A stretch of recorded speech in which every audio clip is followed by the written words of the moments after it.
So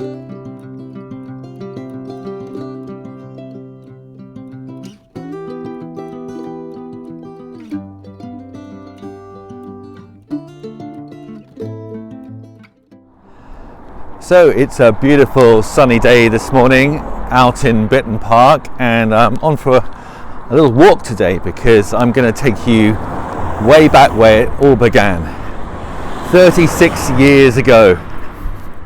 So here we are where I used to live as a student 36 years ago, and in the back room I remember very clearly one Saturday evening, not having much to do, reading a couple of books that some friends had lent me about Christianity. Not really keen on Christianity or Christians, but these books grabbed me, and before I knew it, I was down on the floor saying, God, forgive me. I just knew there was so much in my life that was wrong and the wrong way up.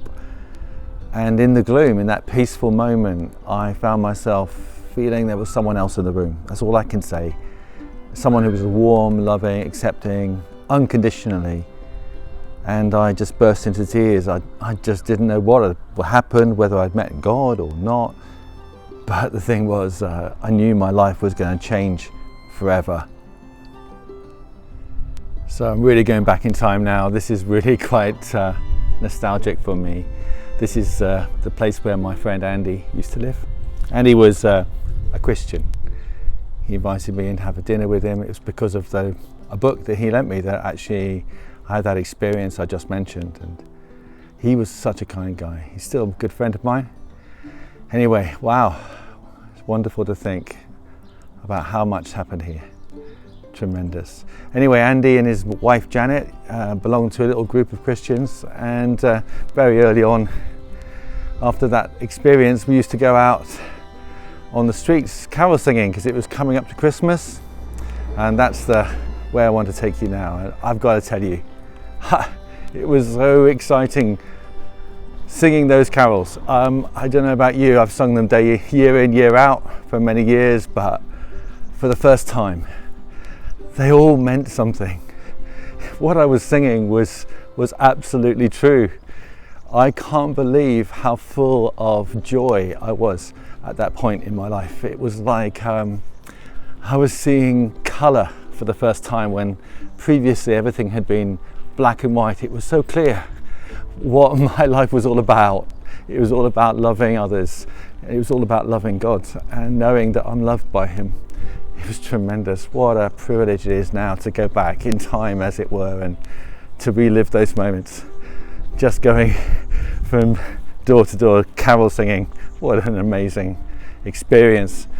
But it was what came out of that experience that really grabbed my attention, as I'll explain in just a few minutes. So I'll see you in my next location. God bless. See you soon. Bye. So here I was in this park, 12 o'clock midnight, and I must have looked a bit of a twerp actually, to be honest, because I was so over the moon. I couldn't restrain myself. I was happy and singing, and goodness me, I was singing those carols again at the top of my voice. And as I went around here and just had a little look around, I became much quieter, and realized that actually I really was in the presence of God. It wasn't just me singing.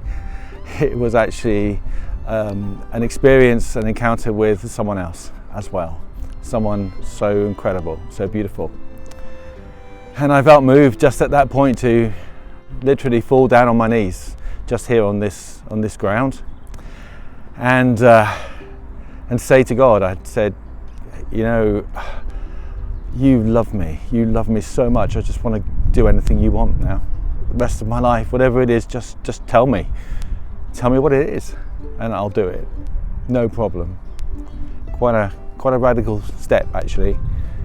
And then I distinctly got an impression coming straight through into my brain. That's all I can describe it. It wasn't an audible voice. It was, however, a series of words, and the words were, "Go into the world.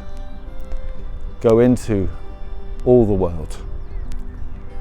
And I thought, what's all that about? But somehow I knew that what I was supposed to be doing was communicating God's love, the love that I'd experienced, to as many people as I possibly could. And that's the birth of iammark and what I'm doing right now, 36 years on. I went back home and I talked to people and read the Bible, and a verse came up in Mark's Gospel, actually, of all Gospels. It's chapter 16, verse 15. It says, "Go into all the world and preach the good news about Jesus." And I thought, yep, that's me.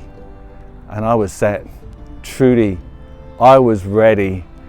And I decided that this was it. This was going to be a complete change in my life. And if necessary, I was going to give up everything and do exactly that. Some wise friends came by and said, listen, you know, these things take longer to germinate than you probably think. But I didn't have anything to do with that. As far as I was concerned, it was going to happen right now. Little did I know. Anyway, for the next installment of this little pilgrimage of mine, please tune in next time. I'll see you soon. Bye.